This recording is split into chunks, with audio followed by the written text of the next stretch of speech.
Any society where lawlessness overrides, the rule of law is not destined to be a haven for investors. Recent reports showing that Nigeria's human rights indicators have worsened merely highlight severe shortfalls in government, protection for civil liberties, personal security, and basic living standards. I know what I have been going through as a person in abuse of my human rights, just because I contested a presidential election, which I have legitimate rights to do. So I imagine what small business owners, regular citizens, and vulnerable communities face every day. If this level of lawlessness can happen to someone with a registered company and legitimate means, what hope does the ordinary Nigerian have? This morning, my youngest brother called me frantically, informing me that a group of people had invaded his company property in Ikeja, Lagos, and were demolishing the building.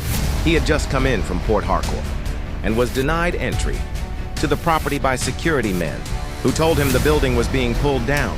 They even informed him that this demolition had started over the weekend. As a peace-loving Nigerian, he quickly started processing to go to court immediately, not knowing what must have resulted in this, as they moved fast to destroy his home without any restraint. I rushed to Lagos from Abuja after the call this morning and headed straight to the property. On arrival, I was met by security people who tried to bar me from entering the property.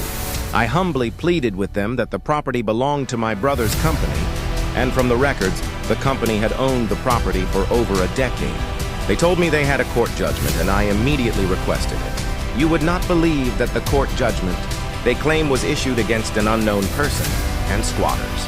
I went further to ask about a demolition order or permit, and there was none. How do you sue an unknown person? How does a court issue a judgment in such a farce of a case? No one was served. No name was written. Yet they showed up with excavators and began destroying a structure that had stood for over 15 years. I immediately asked the excavators for the person who had sent them, and they said they didn't know anyone, but they were only informed to come and demolish the house. I immediately told them to tell whoever it is that I would like to speak with them, if they can call my number, which I shared with the excavators, so that I can speak with whomever gave them the order to demolish the property. I stood there from 10 a.m. to 2 p.m., waiting to get a call at least, and nobody called or came. The contractor even said he didn't know who sent him. 2 men later came and said they would like us to go to a police station. I asked if they even had a demolition order, but they had nothing. The whole situation screamed of coordinated lawlessness and impunity.